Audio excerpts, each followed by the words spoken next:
Guys, welcome back to the Beyond Belief podcast. I hope you have been having a fantastic week.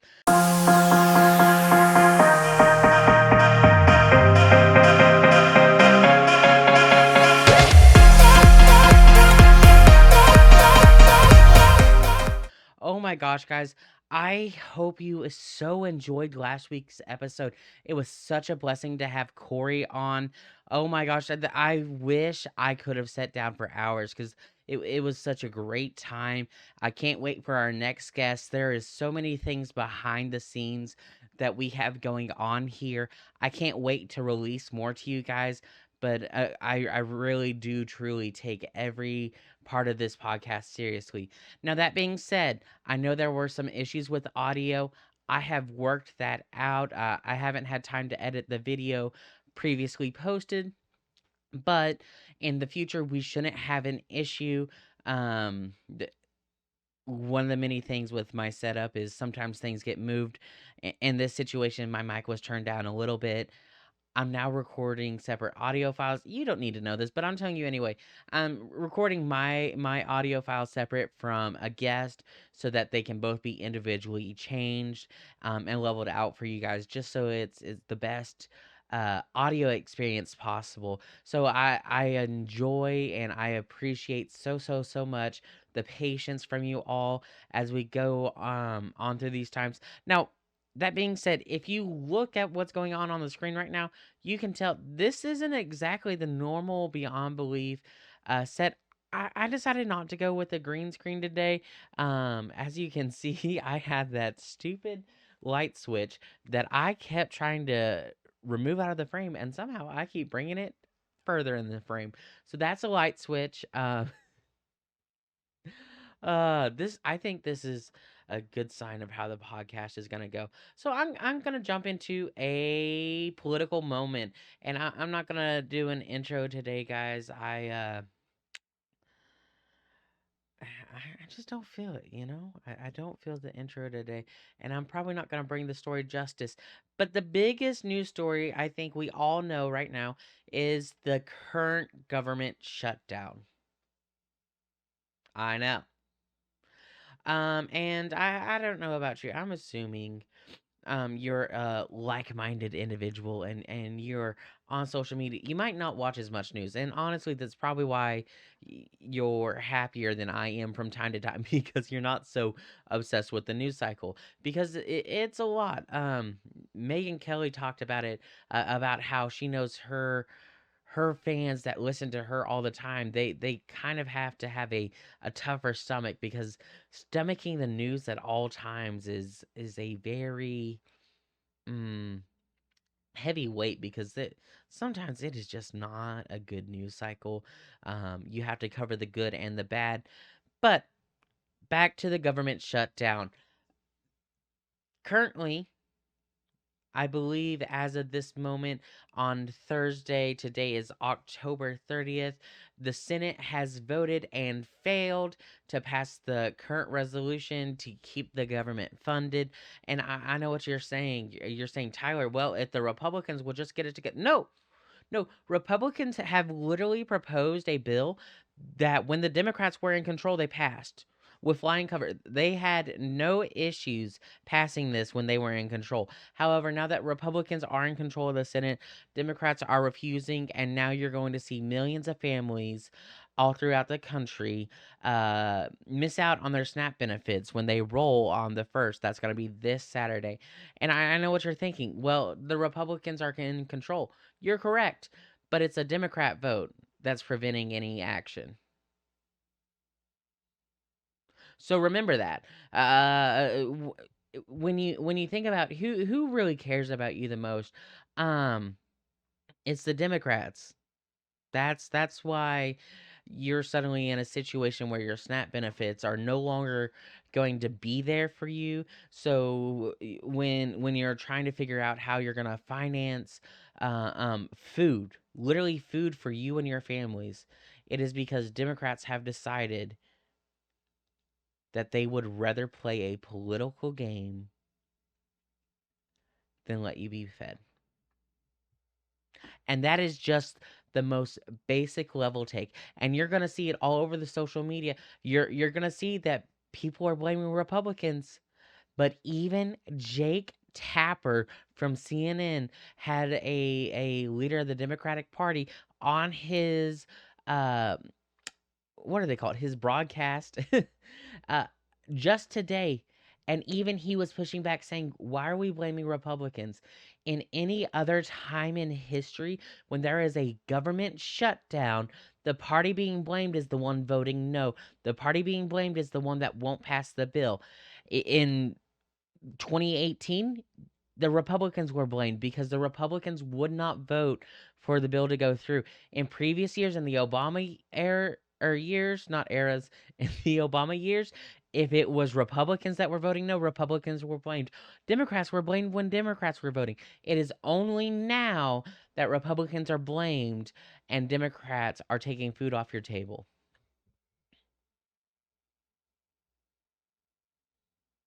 But it's the Republicans that are the problem. But it's the Republicans that don't care. When are you going to wake up? I mean, honestly, when are you going to wake up? The party that is supposed to be all about inclusivity and being there. And I even remember, I can think in college, I had an older professor in one of my political science classes. Couldn't tell you what I learned in it. It was not a fun class. It was boring as all get out. But he talked about being a bleeding heart Democrat. What happened to those? What happened to doing more than just saying you care? What happened to actually caring? What happened to taking action? Or I guess Democrats are too busy taking actions against the lives of Republicans versus bettering the lives of the voters and the people who put them in office. I guess that's the world we live in now. And yins are the ones that have allowed it to happen because you sit there and you vote the same people in and time out. Because the studies show an incumbent has a 90% chance to be reelected. Why? Because the country cannot stand Congress. We hate our Congress, but we love our congressmen. Or if we don't love our congressmen, we don't show up. And you look at the state of the country and you look at why there's so many different elements all over the place that are so bad. It's because you didn't show up. It's because you didn't show up.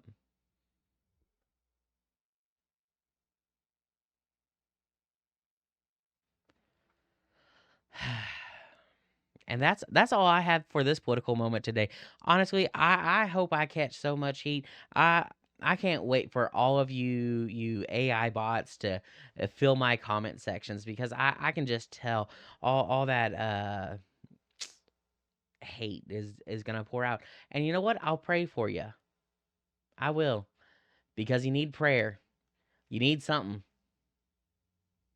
because you're not getting anything from the Democrats. They're gonna keep everything closed. And mind you, outside of the SNAP benefits that are about to lapse, honestly, turns out we don't need to fund the whole government for everyday life to be pretty normalized. It's almost like we have a very vast, expansive, overly large government that has been overfunded. But we're probably not ready for that discussion. That discussion's still a decade or two too early. We'll have to wait till we're closer towards collapse, because public assassination of individuals isn't uh, enough of a time to take action. But that's all we have on Beyond Belief for a political moment today, guys. I know it was a very lighthearted discussion, and I apologize for none of it. But no, one of the main things, and I'm not gonna be before you long today. I'm not gonna lie, guys. It's been a busy week, and I wanted to be here for the podcast, but I don't have a lot of time to dedicate to bring a lot out. But I wanted to talk today, and tell you a story that just recently became known to me. I'm sure it's actually probably very wide. Or widely known to others, but I want to tell the story of two 14-year-old boys who had went to a revival that was happening in their town, and they went to go check it out. The place was absolutely packed, and they turned around and they decided, well, there's no place for us to set. We'll just go home. But a single usher noticed the boys leaving, caught their attention, and said, "Oh, no, no, guys, don't worry, we'll find you a seat." The usher got them some seats, had a family scoot over so there was room. They got seats, and those two boys gave their life to Jesus that night. Now, if you look in history, they can tell you who the evangelist was. I don't have that in front of me. They can tell you who the two little boys were, which is very important, and I'll release that in a minute. But the name of the usher is forgotten. And that's one of the things I wanted to touch on today, guys. So much even if you look at like my podcast, it's Beyond Belief with Tyler Redman, right?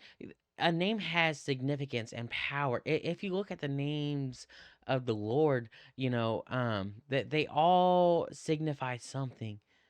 But then you have certain individuals who have such a powerful testimony and their name isn't even included.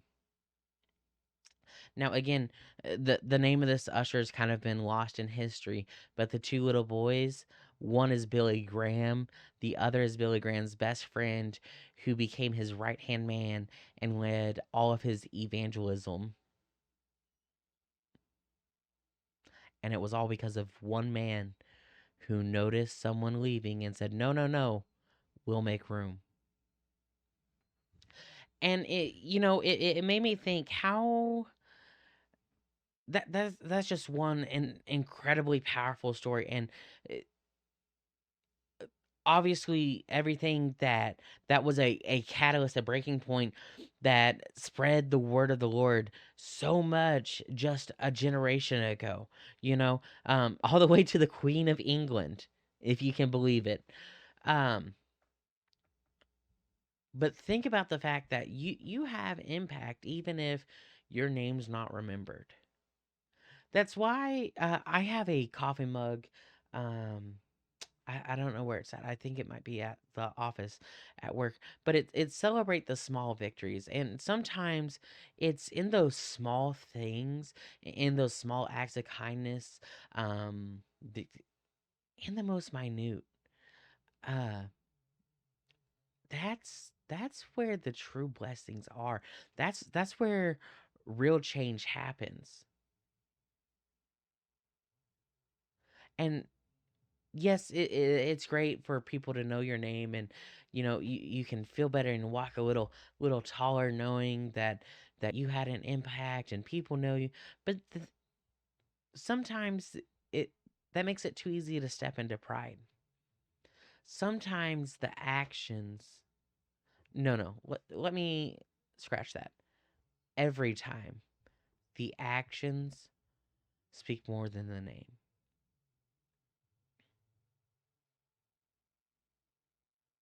And so I want to challenge you all today. Go in your Bibles. If you don't own a Bible, I know not everyone on my podcast is a Christian. Download the Bible app. I want you to find stories in the Bible where an individual isn't named.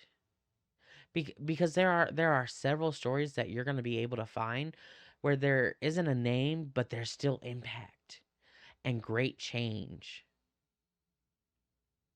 And then I want you to rest on whatever word and whoever you find, and then think about what's going on in your life. Where are those small moments that you can step in and make a lasting change that doesn't just change the individual, but whether you know it or not, can change the world. And that sounds so easy, you know. Um, but I'll be honest, I had an opportunity just the other day where I could step in and just do a small act of kindness. And because of my fear, my own personal fears that I have to overcome, I let that step in the way of me being a blessing.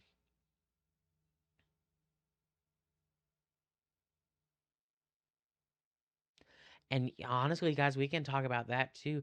I, there are so many things that I think we're all walking through right now in life. We're at a pivotal moment in time, but we also have to be growing. And part of growing is recognizing where your weaknesses are. And for me, some of it is my fear of walking in what I believe in. You know, I like to think that I am a pretty strong prayer warrior, but it, I struggle so much praying in front of others. And so how can you be an intercessor and be afraid of praying in front of others? That's a fear that is holding me back. That's a fear that's holding me back from blessing others as well.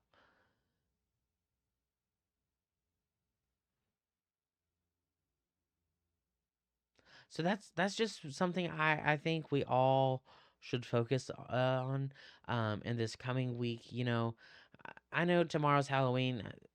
If you celebrate Halloween, okay. You know, for me, honestly, I can't think of any moment as a kid super being into it. I mean, did I dress up a couple times? Sure. Was it more about the candy than anything? Absolutely. I don't do scary movies. That's not for me. I and th- this is before I was as devoted in my faith as I am now.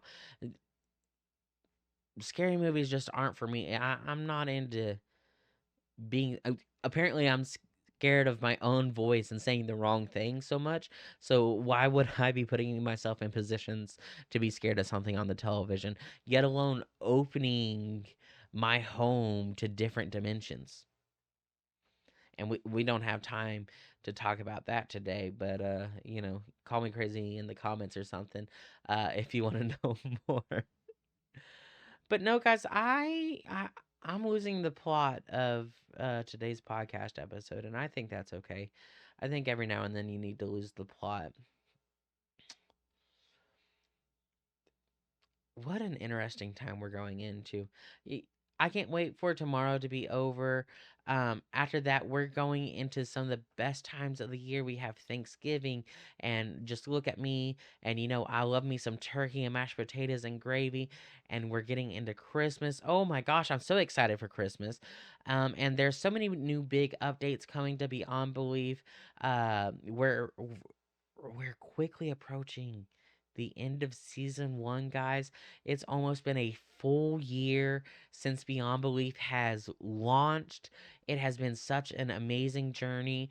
I think in some ways I've grown so much, and in other ways, you know, there's areas I probably missed in growing in the podcast, and that's 100% okay. Um, it, it's just a pleasure to be here before you all today. I hope you have a fantastic week. As always, guys, you know, if you are in the Springfield, Missouri area, I encourage you to go to Eagle Heights Worship Center on Sunday morning and Sunday night.